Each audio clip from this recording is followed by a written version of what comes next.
Sir doctor గారు lung transplantation అన్నారు, దీని గురించి చాలా మందికి తెలియదు. అంటే జస్ట్ ప్రతి విషయంలో కూడా, అంటే ప్రతి పార్ట్లో ప్రతి అవయవానికి సంబంధించి ట్రాన్స్ప్లాంటేషన్ అనేది ఎక్కువగా వినబడుతూ వస్తుంది. అంటే ఈ లంగ్ ట్రాన్స్ప్లాంటేషన్ అంటే ఏమిటి, ఎందుకు చెయ్యాలి, ఎవరికి చేస్తారు, దీనివల్ల ఏమైనా రిస్క్ ఉంటుందా, లేకపోతే లంగ్ ట్రాన్స్ప్లాంటేషన్ మీరు చేశాక నార్మల్ లైఫ్ లీడ్ చేసేయచ్చా? సో ఇప్పుడు ఆల్మోస్ట్ లాస్ట్ 5 years నుంచి ఇండియాలో లంగ్ ట్రాన్స్ప్లాంటేషన్ అవైలబుల్ ఉందండి. ఇప్పుడు మన సెంటర్లో కూడా మన రొటీన్గా లంగ్ ట్రాన్స్ప్లాంటేషన్ చేస్తున్నాను. ఇప్పుడు ఏదైనా పేషెంట్కు లంగ్స్ పూర్తిగా ఖరాబ్ అయితే, మీనింగ్ మీ కూర్చున్నప్పుడు కూడా మీ ఆక్సిజన్ లెవెల్స్ 90 నుంచి తక్కువ అయితే, లేదంటే నడువండ టైంలో ఆక్సిజన్ అవసరం పడితే, అట్లా these are the patients who will benefit from lung transplantation. ఎస్పెషల్గా ILD పేషెంట్స్, లేదంటే ఇన్ఫెక్షన్ తర్వాత లంగ్ మొత్తం ఫైబ్రోస్ అయిన పేషెంట్స్, లేదంటే అడ్వాన్స్డ్ COPD పేషెంట్స్, లేదంటే బ్రాంకిక్టాసిస్ అంటే ఒక కండిషన్ ఉంది. These are the sub group of patients who will benefit from lung transplantation అండి. ఇప్పుడు మేజర్ బెనిఫిట్ ఏదంటే, ఇప్పుడు ఎట్లా మీకు కిడ్నీ ఖరాబ్ అయితే ఫస్ట్ ఏం చేస్తారు, డయాలిసిస్లో పెడతారు. ఇప్పుడు డయాలిసిస్ తర్వాత ఏం చేస్తారు, కొత్త కిడ్నీ పెడతారు. కొత్త కిడ్నీ పెట్టిన తర్వాత మీకు డయాలిసిస్ అవసరం బంద్ అయిపోతుంది. అట్లే మన లంగ్ కూడా. ఇప్పుడు మీకు లంగ్స్ మొత్తం ఫైబ్రోస్ అయింది, మీరు ఆక్సిజన్లో పెట్టారు, బట్ ఇప్పుడు మీ ఆక్సిజన్లో ఫుల్ లైఫ్ నడవడం అంటే it is very difficult for the patient. మీరు టాయిలెట్ వెళ్ళడం కూడా ఆక్సిజన్ పెట్టాలి, తినడం టైంలో కూడా ఆక్సిజన్ పెట్టాలి. సో దీని నుంచి ఏమవుతుంది అంటే they will go in for depression and they will lose interest in life, lack of social life. ఇది అన్ని నుంచి it will affect their quality of life. So ఈ స్టేజ్లే మనకు lung transplantation is a blessing. ఇప్పుడు మీ లంగ్ ట్రాన్స్ప్లాంట్ చేస్తే మీకు కొత్త లంగ్ పెడతారు బ్రెయిన్ డెడ్ పేషెంట్స్ నుంచి. అట్లా కొత్త లంగ్ పెడితే మీకు ఇమీడియట్గా ఆక్సిజన్ అవసరం 0 అయిపోతుంది, meaning you are getting a new lung. So you can start doing all your routine activities without oxygen. అంటే ఎటువంటి ప్రాబ్లం ఉండదు ఇంకా. సో లంగ్ ట్రాన్స్ప్లాంటేషన్ కరెక్ట్ పేషెంట్స్లో, కరెక్ట్ ఎక్స్పీరియన్స్ సెంటర్స్లో మీరు చేస్తే డెఫినెట్గా అవుట్కమ్స్ చాలా బాగా ఉంటుంది. బట్ ఇప్పుడు ఏం ప్రాబ్లం అవుతుందంటే, వెంటిలేటర్లో ఉన్న పేషెంట్స్, లేదంటే ఆల్రెడీ చాలా ఇన్ఫెక్ట్ అయిన పేషెంట్స్లో మీరు లంగ్ ట్రాన్స్ప్లాంటేషన్ చేస్తే డెఫినెట్గా అవుట్కమ్స్ తక్కువ ఉంటుంది. బట్ ఇప్పుడు ఆ స్టేజ్ అన్నీ ఎల్ల ముందే ఈ ILD లేదంటే COPD లేదంటే బ్రాంకిక్టాసిస్ ఆ పేషెంట్స్లో ఆక్సిజన్ అవసరం స్టార్ట్ అయిన టైంలో మీకు కరెక్ట్గా ఎవాల్యుయేట్ చేసి లంగ్ ట్రాన్స్ప్లాంటేషన్ చేస్తే definitely it will benefit the patient. ఇప్పుడు మన సెంటర్లో రీసెంట్గా వరల్డ్లో youngest paraquat poisoning lung transplantation అయిందండి. So he's only 12 years old. Unfortunately he consumed poison and ఆ పాయిజన్ నుంచి లంగ్స్ మొత్తం ఫైబ్రోస్ అయింది. ఇప్పుడు లంగ్ ట్రాన్స్ప్లాంటేషన్ సక్సెస్ఫుల్ అయింది, పేషెంట్ ఇప్పుడు చాలా మంచి పని, హీస్ రికవరీ. సార్ అంటే జనరల్గా లంగ్ ట్రాన్స్ప్లాంటేషన్లో సే ఒక 35 years ఉన్న వ్యక్తికి లంగ్ ట్రాన్స్ప్లాంటేషన్ అలవాటు అయితే, అదే ఏజ్ గ్రూప్ ఉన్న అతని దగ్గర నుంచి ఆ లంగ్ తీసుకోవాల్సి ఉంటుందా, ఎట్లా అది? సో ఇప్పుడు మనకి ఏజ్ ఇంపార్టెంట్ లేదండి. ఇప్పుడు ఎవరైనా మీకు ఆర్గన్ డొనేట్ చేస్తున్నారు, బ్రెయిన్ డెడ్ పేషెంట్, ఆ brain dead patient blood group మీకు మ్యాచ్ అవ్వాలి, తర్వాత సైజ్ మ్యాచ్ అవ్వాలి. ఇప్పుడు మీ సైజు ఆ డోనార్ సైజ్ రెండు మ్యాచ్ అవ్వాలి. తర్వాత ఆ లంగ్స్ మంచిగా ఉండాలి, మీనింగ్ మీ ట్రాన్స్ప్లాంట్ చేయే ముందే CT స్కాన్ చేస్తారు ఆ డోనర్ ఆర్గన్లో, తర్వాత బ్రాంకోస్కోపీ చేస్తారు, అన్ని బాగా ఉంటే అప్పుడే మీకు ఆ లంగ్ ట్రాన్స్ప్లాంట్ చేస్తారు. సో ఏజ్ అంటే ఒక క్రైటీరియా కాదు, నార్మల్గా not a major criteria. Definitely మీరు 8 years లంగ్ మీరు ఏదైనా పేషెంట్కి పెడితే ఆబ్వియస్లీ లంగ్ ఫంక్షన్ తక్కువై ఉంటుంది.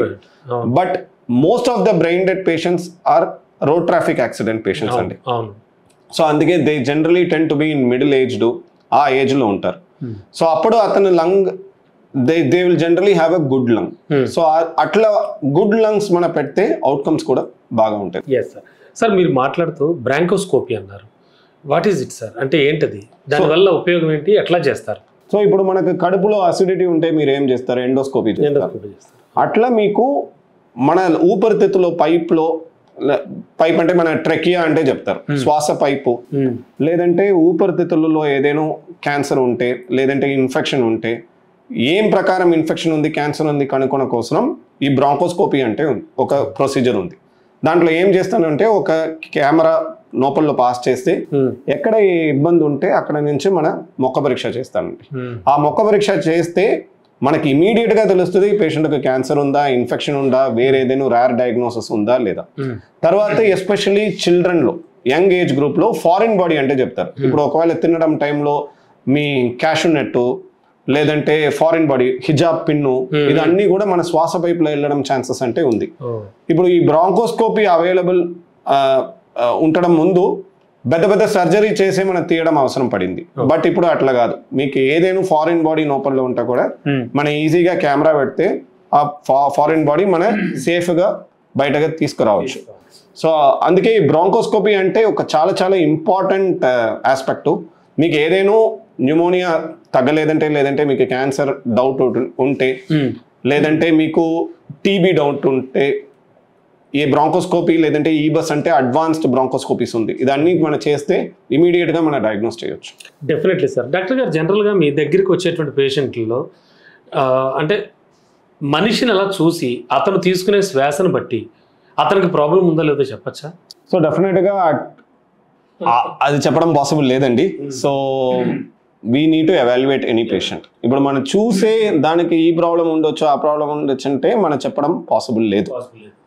సో మన సైన్స్ అంత రేంజ్ లో డెవలప్ అవ్వట్లేదు. Definitely we are much ahead. 5 years ముందు నుంచి ఇప్పుడు చాలా డెవలప్మెంట్స్ అయింది, but we are still not in that. Sir, doctor గారు, ఈ కోవిడ్ వచ్చాక ప్రతిరోజు కూడా ఈ ఆవిరి పట్టడం, వేపర్ తీసుకోవడం అనేది జరుగుతుంది.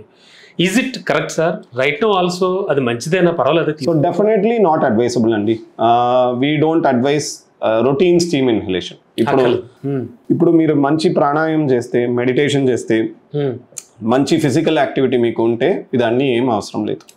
So good diet, good sleep, good physical activity, proper vaccination, ఇదన్నీ మీరు చేస్తే ఆటోమేటిక్గా మీరు 90% మీ లంగ్ ప్రాబ్లమ్స్ కంట్రోల్లో పెట్టుకోవచ్చు. So you don't need a big medical advice. Yes sir. So prevention is better than cure. 100% sir. Doctor గారు, జనరల్గా చాలా మంది కాఫ్ వస్తూ ఉంటుంది. సరే, డ్రై కాఫ్ గురించి చెప్పారు మీరు. అండ్ వెట్ కాఫ్ గురించి మాట్లాడుకుంటే కనుక ఖచ్చితంగా ఫ్లమ్ ఎక్కువగా కొంతమందికి మాట్లాడుతుంటే సౌండ్ వస్తూనే ఉంటుంది, కొంతమంది మాట్లాడుతుండగా, ఈవెన్ ఇఫ్ ఇన్ఫ్యాక్ట్ నేను మిమ్మల్ని అడగచ్చు అడగకూడదు నాకు తెలియదు, కానీ నాకు కూడా మాట్లాడుతుంటే ఒక చిన్న సెన్సేషన్ ఉంటూ ఉంటుంది. ఈ వాట్ ఈస్ ఇట్ సార్? అంటే ఇలాంటి ప్రాబ్లం ఏమైనా క్రానిక్ అయ్యే ఛాన్స్ ఉంటుందా? సో ఇప్పుడు ఫ్లమ్ ప్రాబ్లం అనేది క్రానిక్ ప్రాబ్లం అంటారా? సో ఏదైనా కఫ్ క్రానిక్ ఉంటే మీ తప్పకుండా ఎవాల్యుయేట్ చేయాలి. ఎందుకంటే మీ కఫ్ కూడా మీ లంగ్ క్యాన్సర్దు, ILDదు ఫస్ట్ సిమ్టమ్ ఉండొచ్చు. బట్ మెజారిటీ ఆఫ్ పేషెంట్స్లో అట్లా ఉండొద్దు. మీకు సింపుల్ సైనోసైటిస్ నుంచి కూడా దగ్గు రావచ్చు, అట్లా గొంతులో ఇరిటేషన్ రావచ్చు, లేదంటే మీకు ఆస్తమా ఉంటే కూడా మీకు దగ్గు రావచ్చు, లేదంటే కొంచెం ఇన్ఫెక్షన్స్, ఎస్పెషల్లీ 2 వారం నుంచి దగ్గు ఎక్కువ ఉంటే టీబీ ఉండడం ఛాన్సెస్ ఇండియాలో చాలా ఎక్కువ ఉంది. తర్వాత కంటిన్యూస్ గా మీకు దగ్గు ఉంటే బ్రాంకైటిస్. బ్రాంకైటిస్ అంటే మీకు మళ్ళీ బ్రాంకైటిస్ అంటారు. అదే బ్రాంకైటిస్ అంటే మీ స్మోకర్స్ లో వస్తుంది. ఇప్పుడు మీరు స్మోకింగ్ చేస్తారు కదా, అప్పుడు మీకు బ్రాంకైటిస్. అట్లా బ్రాంకైటిస్ అంటే వేరే ఒక ప్రాబ్లం ఉంది. దాంట్లో ఏమవుతుంది అంటే మీ లంగ్స్ లో మళ్ళీ ఇన్ఫెక్షన్ వస్తుంది. ఆ ఇన్ఫెక్షన్ నుంచి పర్మనెంట్ డ్యామేజెస్ అయిపోతుంది. అప్పుడు ఆ డ్యామేజ్ అయితే ఆ డ్యామేజ్ మీద మళ్ళీ ఇన్ఫెక్షన్ వస్తుంది, అప్పుడు మీకు వెట్ కఫ్ రావడం ఛాన్సెస్ కూడా ఉంది. బట్ ఏదైనా కఫ్ 2 వారంలో మీకు తగ్గట్లేదంటే డెఫినెట్లీ ఇట్ నీడ్స్ ఎవాల్యుయేషన్. ఖచ్చితంగా చూపించుకోవాలి, 100% చూపించాలి. అండ్ సార్, మార్కెట్లో దొరికేటువంటి ఈ చిన్న చితక ఈ కాఫ్ సిరప్స్, వాటిని ఎంతవరకు నమ్మచ్చు? జనరల్గా పిల్లల దగ్గర నుంచి మొదలు పెడితే పెద్దవాళ్ళు కూడా, ఆఫీసుల్లో మనం చూస్తూ ఉంటాం, వర్క్ చేసుకుంటుంటే పక్కన కాఫ్ సిరప్ ఉంటుంది, వాడికి జస్ట్ మూత తీసుకుని కొద్దిగా తాగేసి పెట్టేసి ఈ టైప్ ఆఫ్లో కూడా వాడుతున్న వాళ్ళని చూశాను నేను. In fact is it right process sir? అది కరెక్టే? డెఫినెట్లీ రాంగ్ అండి. అదే ఇప్పుడు కాఫ్ సిరప్ అంటే మీరు వేసుకుంటే 4-5 గంట కాఫ్ తగ్గుతుంది అంతే. బట్ మీకు ఎందుకు ఆ కాఫ్ వచ్చింది అదే ఇంపార్టెంట్. ఇప్పుడు ఆ కాఫ్ క్యాన్సర్ నుంచి వచ్చిందా, ILD నుంచి వచ్చిందా, బ్రాంకైటిస్ నుంచి వచ్చిందా, అలర్జీ నుంచి వచ్చిందా, ఆ రూట్ ప్రాబ్లం మీరు కరెక్ట్ చేయట్లేదంటే మీ లైఫ్ లాంగ్ కాఫ్ సిరప్ తాగాలి. అట్లా మీరు కాఫ్ సిరప్ తాగితే 2 ప్రాబ్లం. ఒకటి, మీ డయాగ్నోసిస్ మిస్ అవుతుంది. నెక్స్ట్ టైం మీరు ఎప్పుడైనా కరెక్ట్గా డయాగ్నోస్ చేస్తే ఆల్రెడీ అది అడ్వాన్స్డ్ అయిపోతుంది. సో అందుకే మీకు కాఫ్ తగ్గట్లేదంటే డెఫినెట్గా మీరు ఐడెంటిఫై చేయాలి. దేనికోసం కాఫ్ వస్తుంది ఆ ప్రాబ్లం కరెక్ట్ చేయాలి. Okay. So generally cough syrup we don't advise అండి. Yes. అంటిల్ అండ్ అన్లెస్ పేషెంట్కు మీరు అన్ని మందులు ఇచ్చారు, దాని తర్వాత కూడా ఇరిటేషన్ ఉంది, అప్పుడు యాజ్ అ సిమ్టమాటిక్ రిలీఫ్ అంటే కఫ్ ఇస్తారు, కఫ్ సిరప్ ఇస్తారు, not as a treatment. Okay sir.